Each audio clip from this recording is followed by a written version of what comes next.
ایک نئے سبق کے ساتھ قاری محمد فاروق اتاری آپ کی خدمت میں حاضر ہے۔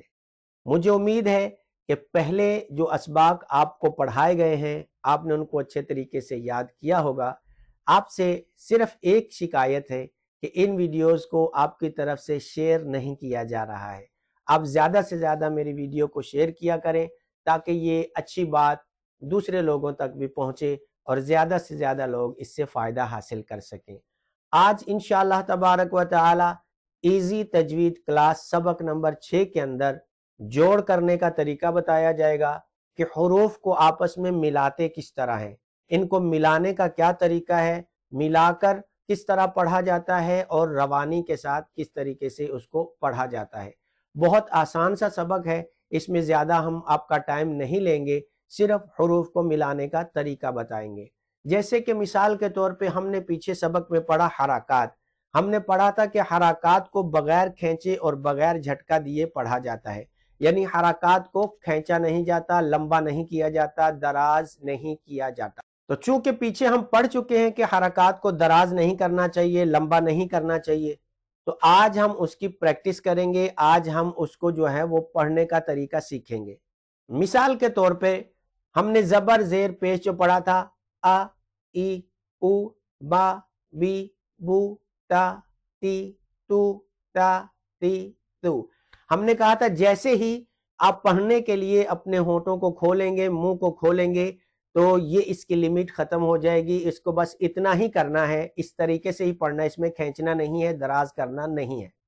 یہ آپ اپنی اسکرین کے اوپر دیکھ سکتے ہیں کہ آپ کو چند الفاظ لکھے ہوئے نظر آ رہے ہیں، تو ان کو کس طریقے سے ملانا ہے، چونکہ ان کے اوپر حرکات ہیں اور تنوین بھی اس کے اوپر ہے، تو تنوین میں ہم پیچھے پڑھ چکے ہیں، حرکات بھی ہم پڑھ چکے ہیں، تو اس کو ہم ملانے کا طریقہ سیکھیں گے۔ جیسے ہے نون زبر نا، زا زبر زا، نزا، لام زبر لا، نزالا، خا زبر خا، لام زبر لا، خالا، قاف زبر قا، خالقا، صاد زبر صا، دال زبر دا، صادا، قاف زبر قا، صادقا، یا زبر یا، دال زبر دا، یادا، کاف زبر کا، یادا کا، با زبر با، لام زبر لا، بالا، غین زبر غا،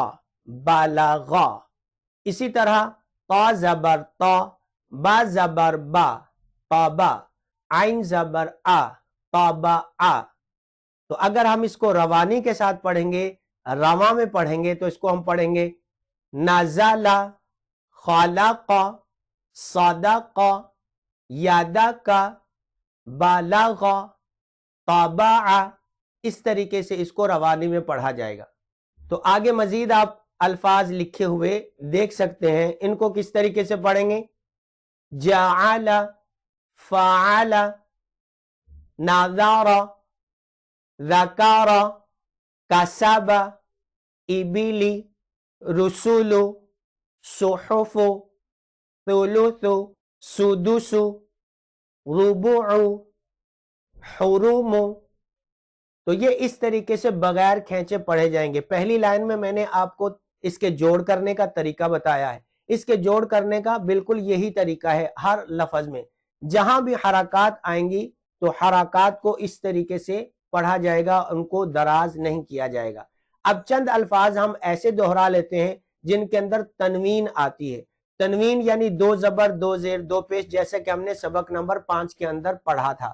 تو تنوین کی آواز نون ساکن کی طرح ہوتی ہے۔ جب ہم تنوین والے حرف کو اس کا اینڈ کریں گے، اس کو مکمل کریں گے، تو آخر میں نون کی آواز پیدا ہوگی۔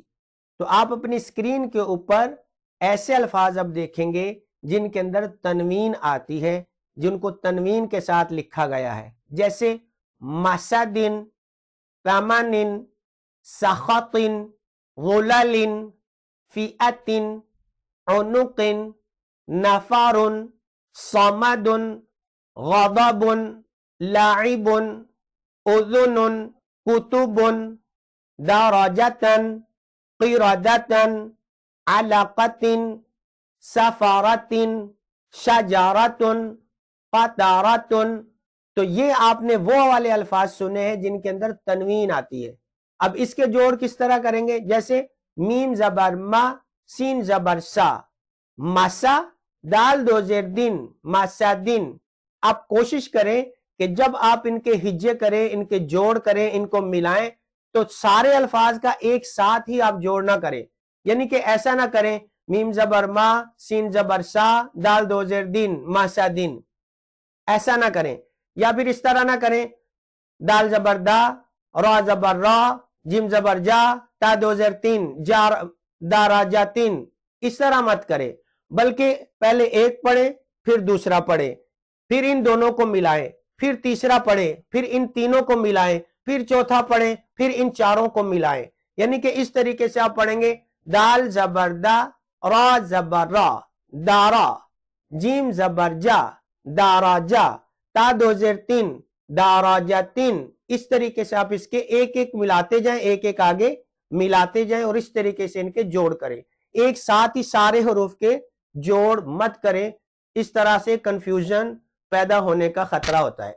تو آپ اس کی پریکٹس کریں، اس کو اچھے طریقے سے یاد کریں، کوشش کیا کریں، تھوڑی محنت کیا کریں، دل کو جو ہے وہ چھوٹا مت کیا کریں. آپ محنت کریں گے تو اللہ تبارک و تعالیٰ آپ کی محنت کو ضائع نہیں کرے گا. بس آپ کی نیت صاف ہونی چاہیے، آپ کو اپنے اوپر یقین ہونا چاہیے. اگر آپ کو اپنے اوپر یقین ہے کہ آپ پڑھ سکتے ہیں تو پھر آپ پڑھ سکتے ہیں. کبھی مت سوچیں کہ آپ پڑھ نہیں سکتے. اگر آپ آن لائن مجھ سے کلاس لینا چاہتے ہیں تو یہ نمبر آپ کے سامنے موجود ہے، آپ اس نمبر پہ مجھے کال کیجئے، واٹس ایپ کا نمبر ہے. انشاءاللہ تعالیٰ آپ کو آن لائن بھی پڑھا دیا جائے گا. اس ویڈیو کو زیادہ سے زیادہ شیئر کیجئے، لائک کیجئے اور کامنٹس باکس میں اپنا سوال ضرور پیش کیجئے. انشاءاللہ آپ کے سوال کا جواب دیا جائے گا. اگلی ویڈیو کے لیے انتظار کیجئے. السلام علیکم ورحمۃ اللہ وبرکاتہ.